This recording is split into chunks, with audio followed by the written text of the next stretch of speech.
Bonjour, je vais vous présenter quelques vidéos successives concernant la couleur.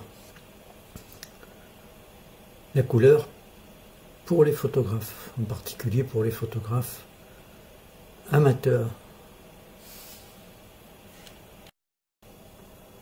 Quel photographe n'a pas été déçu en imprimant ses photos ou en les faisant tirer par son photographe de constater que le résultat était très différent de ce qu'ils avaient observé sur l'écran de leur ordinateur.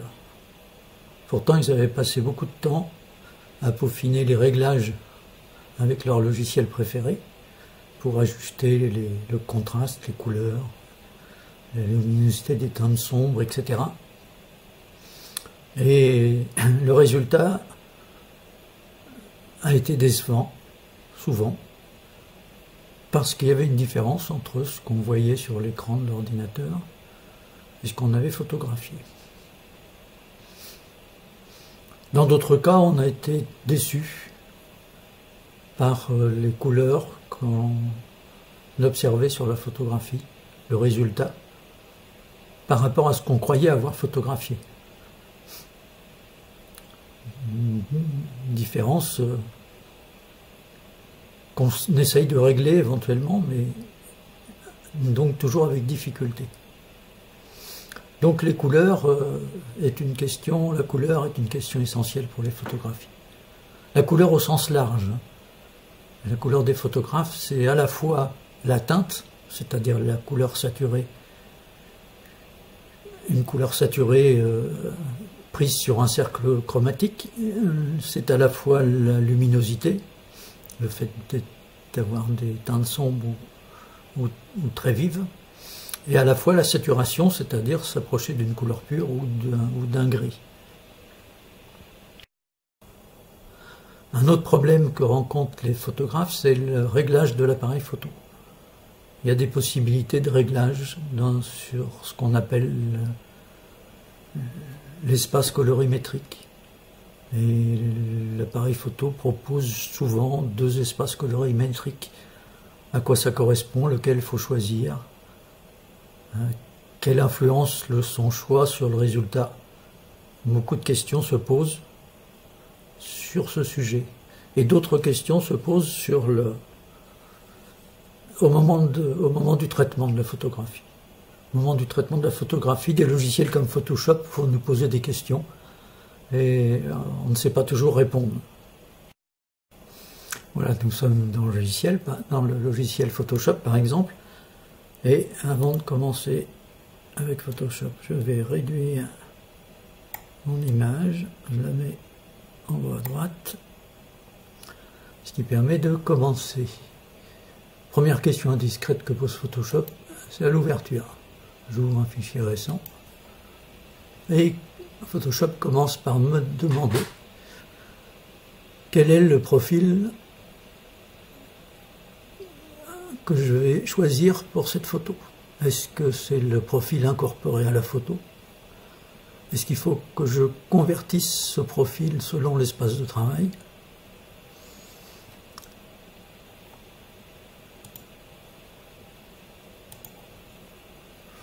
Dans les deux cas, là j'ai pris le deuxième cas, voilà la photo que j'ai ouverte, je referme la photo, je fais ouvrir un fichier récent, toujours le même fichier, toujours la même question, cette fois-ci je choisis préférer le profil incorporé. J'ai le même résultat. Donc la question que vous vous posez, c'est à quoi cela sert? Après il y a d'autres questions.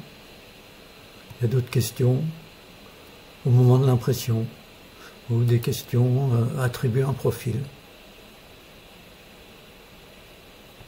Le profil que vous avez choisi ne correspond pas à celui qui est exigé par votre club photo pour une présentation ou autre. Vous faites attribuer un profil et puis vous changez. Et là, quand vous changez, vous avez un nombre incroyable de profils possibles, lequel il faut choisir.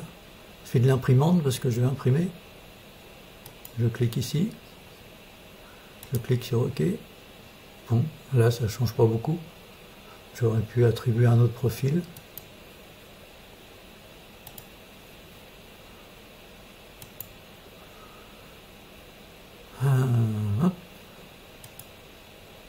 Ça change un petit peu.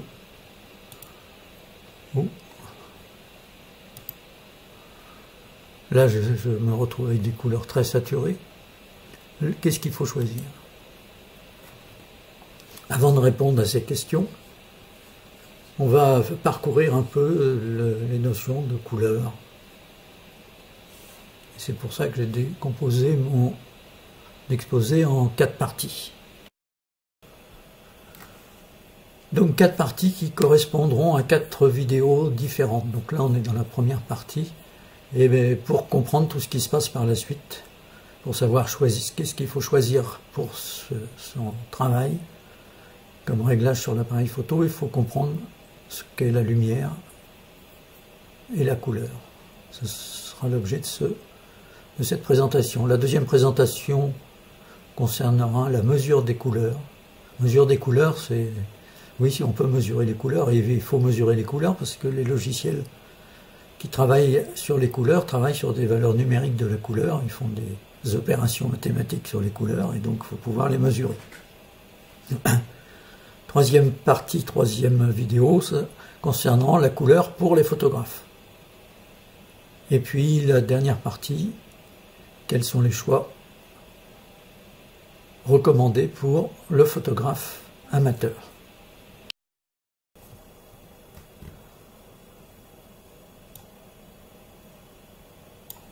Newton avait compris 2 choses concernant la couleur. Il avait compris l'aspect de la couleur, l'aspect physique. Il avait trouvé que la lumière blanche, par exemple la lumière du soleil, était composée de lumière de différentes couleurs. En faisant réfracter la lumière par un prisme de verre, on obtient tout un spectre de couleurs allant du rouge au violet, semblable aux couleurs qu'on va trouver dans l'arc-en-ciel. L'arc-en-ciel provient de phénomènes identiques. Donc Newton avait commencé à comprendre certains phénomènes concernant la lumière qui se décomposait. Et puis il avait compris aussi que pour les peintres, la couleur, on pouvait changer progressivement, passer d'une couleur à l'autre progressivement, d'une façon circulaire, pour revenir à la couleur initiale. Et il a travaillé sur ce qu'on appelle maintenant le cercle chromatique. Ça conduit à 2 notions qu'on va retenir, qui sont importantes pour la suite de l'exposé.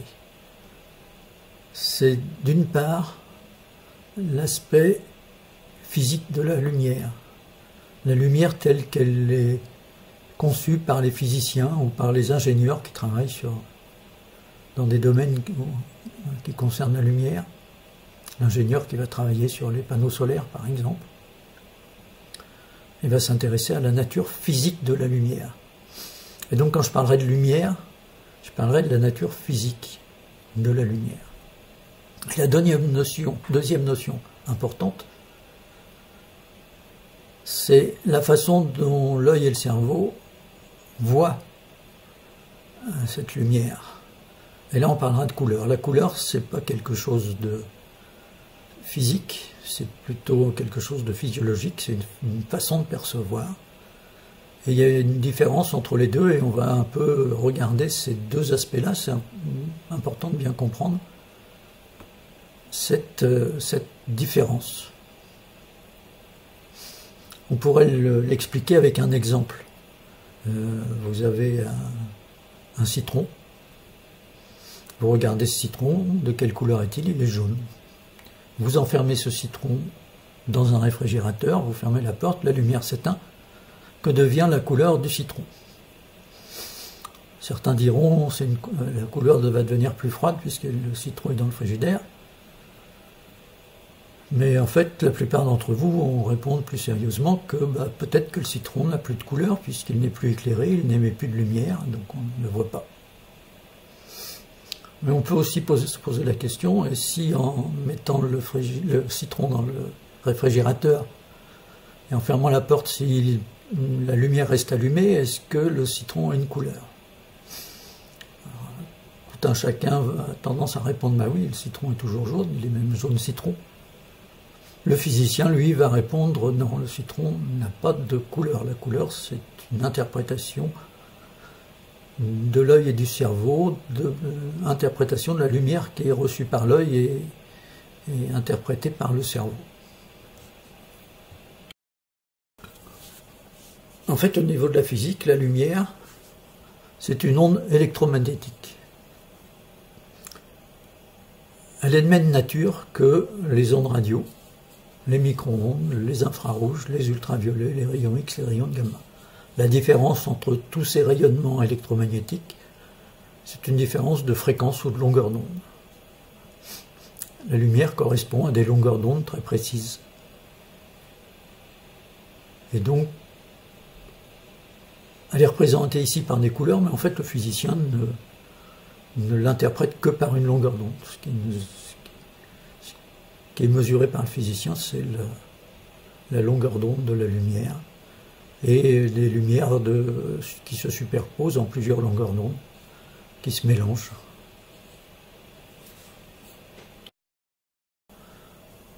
Alors la couleur, c'est la façon dont le cerveau va interpréter la lumière qu'il reçoit. Et il l'interprète parce que dans l'œil, il y a des cellules différentes. Certaines sont appelées des cônes.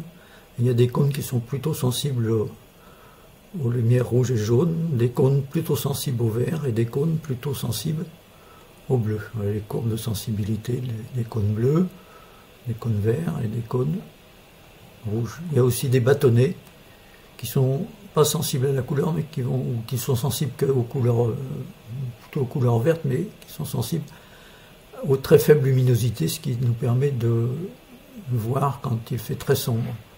Mais à ce moment-là, on ne distingue plus très bien les couleurs. C'est la façon dont l'œil perçoit la lumière qu'il reçoit et la traduit par des impressions sur 3 grandeurs, rouge, vert, bleu, qui sont transmises au cerveau.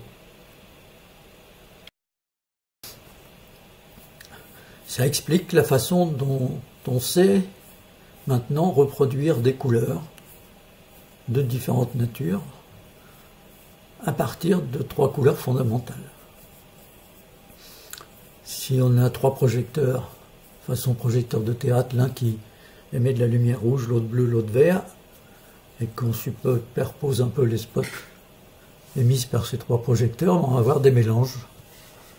Le vert et le rouge vont donner du jaune, le rouge et le bleu vont donner du magenta, le bleu et le vert vont donner du cyan. Le mélange des 3 va donner du blanc ou du gris selon l'intensité lumineuse des 3 projecteurs. C'est ce qu'on appelle la synthèse additive des couleurs. C'est la façon dont travaillent les écrans des ordinateurs. Il y a des petits éléments vert, rouge et bleu qui s'éclairent plus ou moins et qui vont donner l'impression de couleur. Il y a une autre façon de fabriquer de la couleur, c'est la façon des peintres, où lorsque le photographe imprime ses photos, c'est le fait de mettre des pigments colorés sur une page blanche.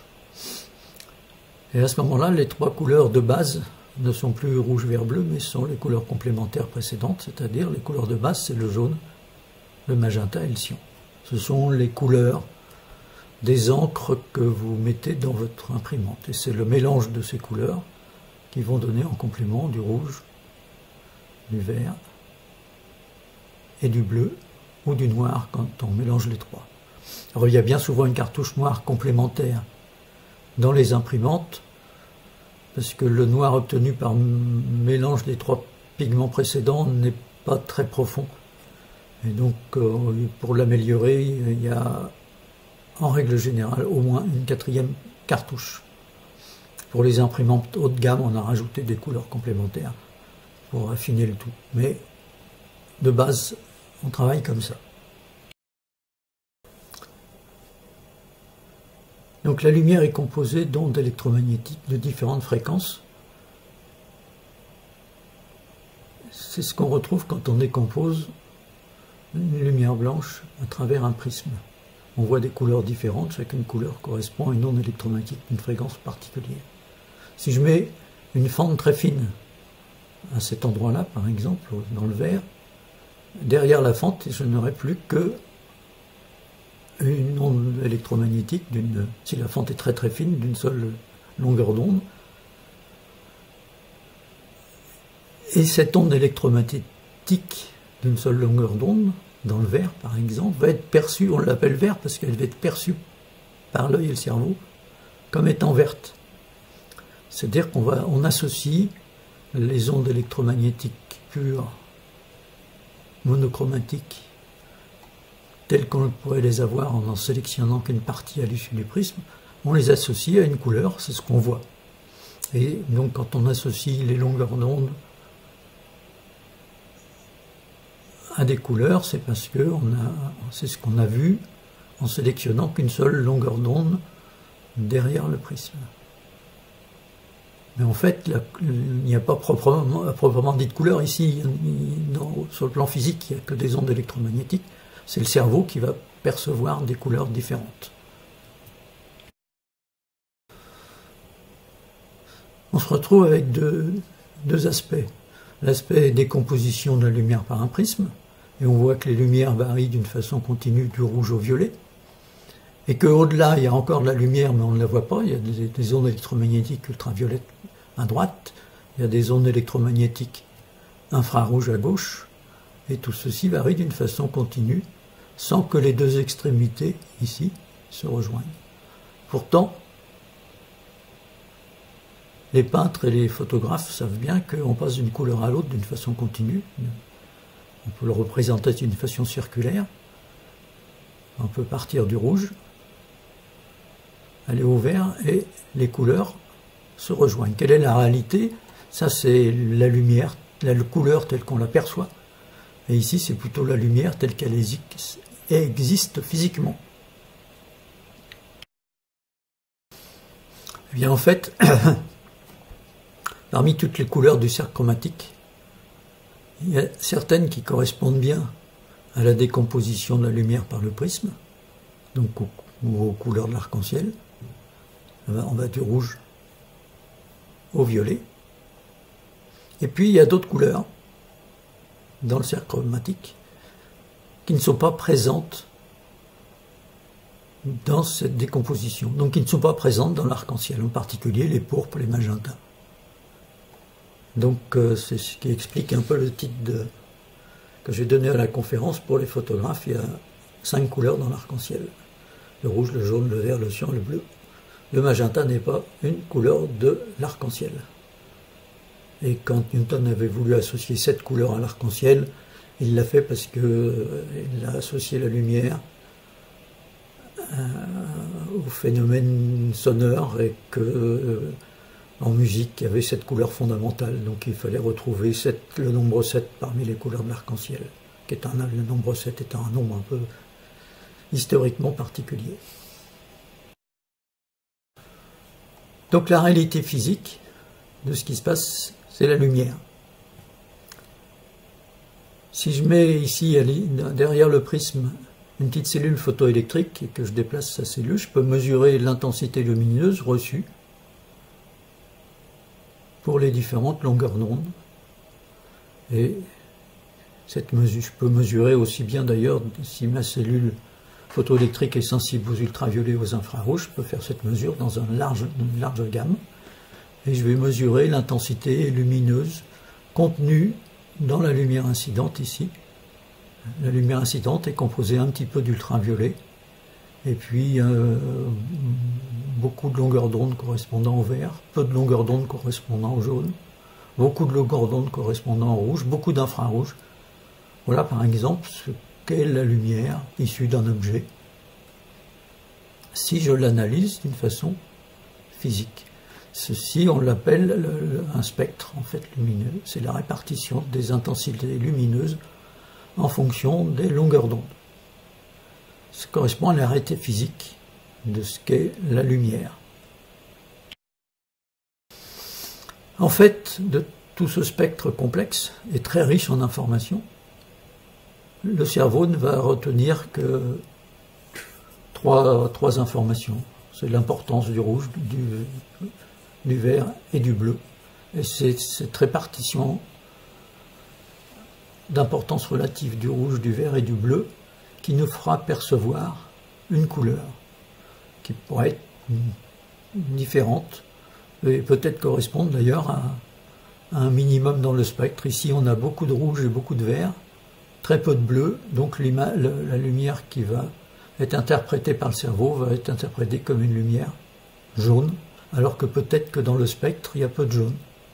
Donc il y a une différence entre la réalité physique de la lumière, c'est le contenu spectral de la lumière en fonction de l'intensité lumineuse en fonction de la longueur d'onde. Et puis il y a la perception par l'œil. La perception par l'œil, on va l'appeler la couleur.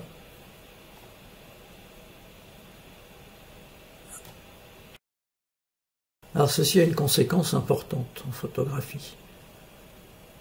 Ce qu'on appelle le métamérisme. Ça veut dire quoi?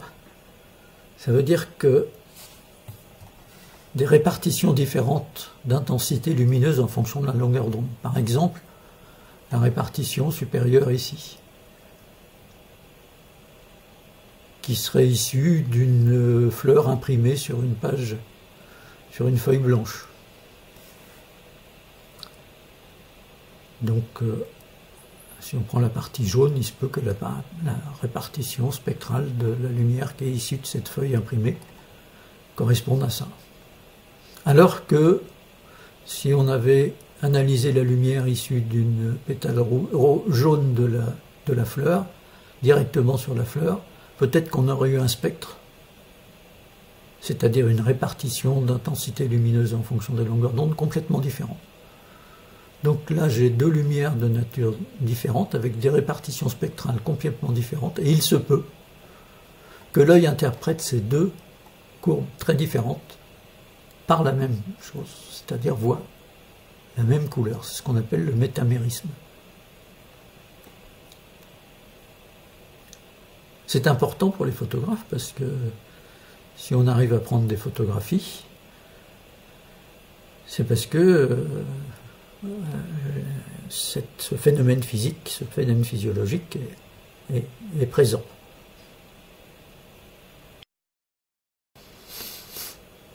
Alors en fait, c'est un peu plus compliqué.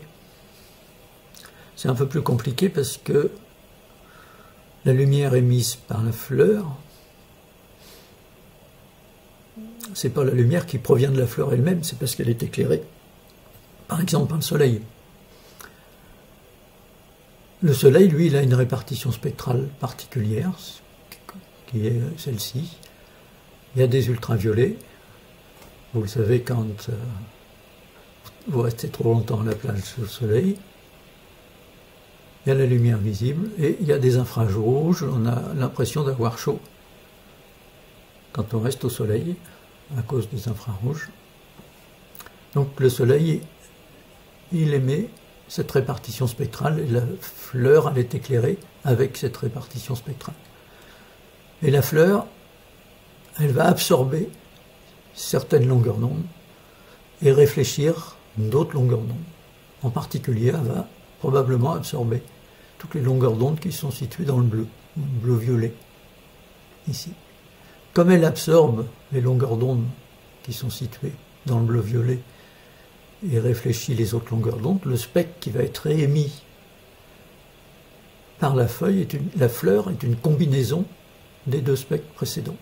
C'est-à-dire, il y a le spectre du soleil, moins le spectre d'absorption, c'est-à-dire la fleur va peut-être émettre un spectre qui correspond à celui-ci dans lequel il n'y a pas beaucoup de bleu. Et le résultat va être interprété par l'œil comme étant, par exemple, du jaune.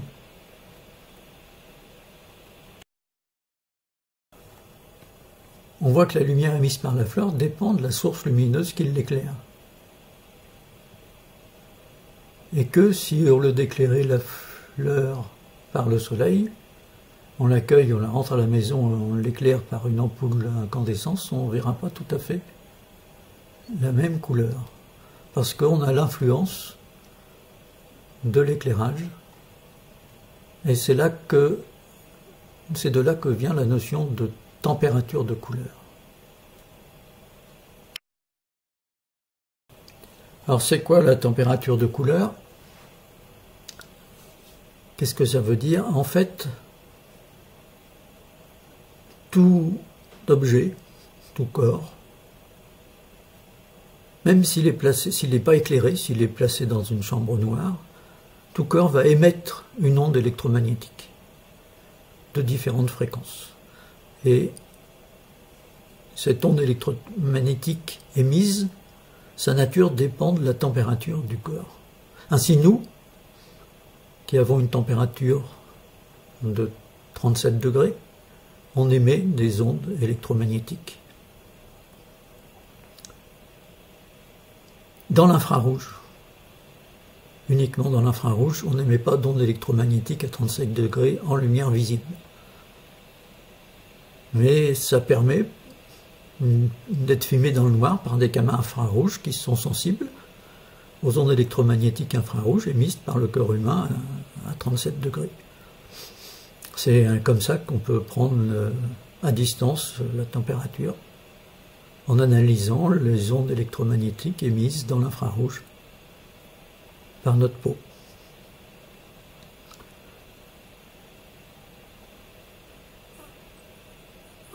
Le corps, l'objet qu'on analyse, qui a une certaine température, on va l'appeler un corps noir parce que on le place dans le noir, il n'a aucune source d'éclairage et il émet des ondes. Donc on l'appelle par défaut un corps noir parce qu'il n'est pas éclairé par quelque chose.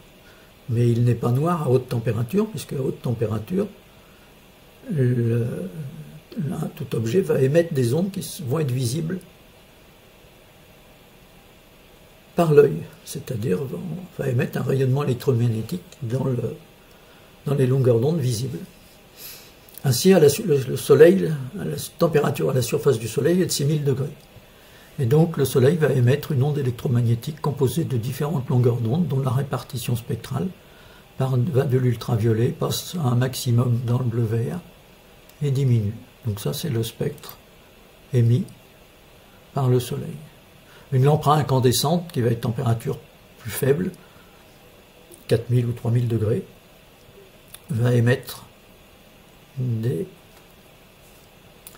ondes lumineuses avec un spectre de répartition différente. On aura une lumière qu'on appelle plus chaude, elle est plus centrée vers le jaune et le rouge. Et cette répartition du spectre lumineux d'une source lumineuse, on l'appelle la température de couleur.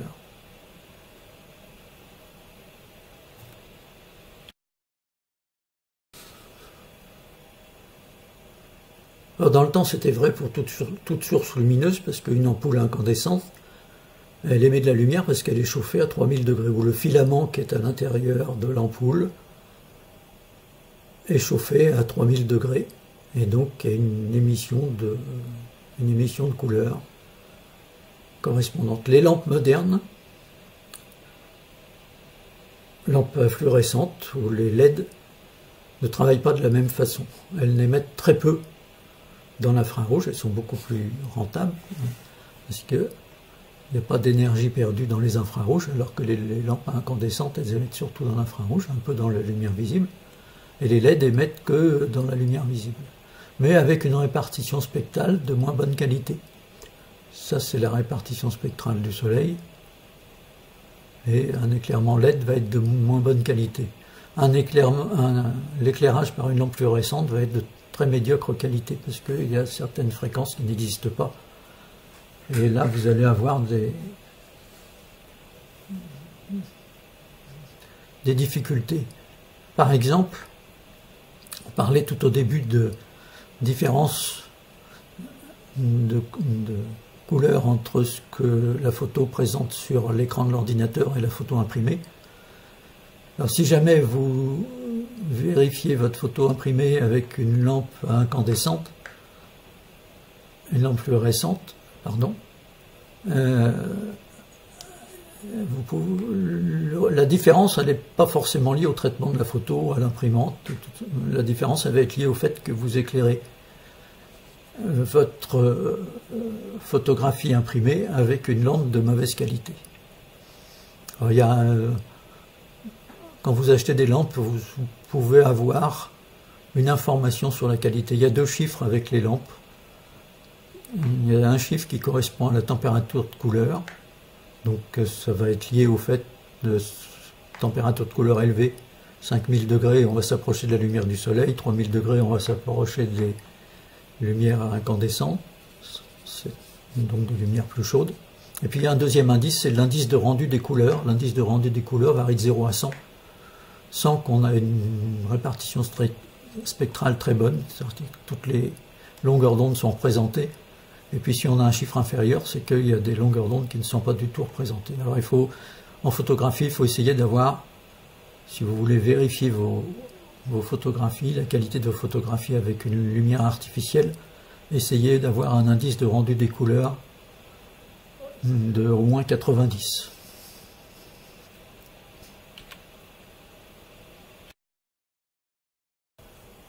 Voilà, on va résumer tout ce qu'on a dit dans cette première partie. La réalité physique de la lumière, elle est constituée de rayonnements électromagnétiques de différentes longueurs d'onde. La répartition de l'amplitude de ce rayonnement en fonction de la longueur d'onde est appelée spectre. Donc ça, c'est la réalité physique de la lumière. Ce spectre dépend d'une part de la lumière qui éclaire l'objet et d'autre part de l'absorption par l'objet de cette lumière, plus ou moins importante selon la longueur d'onde. Toujours réalité physique. Il n'est pas question ici de couleur, on ne parle que de répartition spectrale. Et la couleur de cet objet éclairé n'est que la façon dont l'œil et le cerveau interprètent le spectre complexe de la lumière reçue, en le simplifiant considérablement par sa réduction aux 3 grandeurs, rouge, vert et bleu. Voilà, donc rendez-vous dans une deuxième vidéo où on va regarder comment on mesure les couleurs. Merci, à bientôt.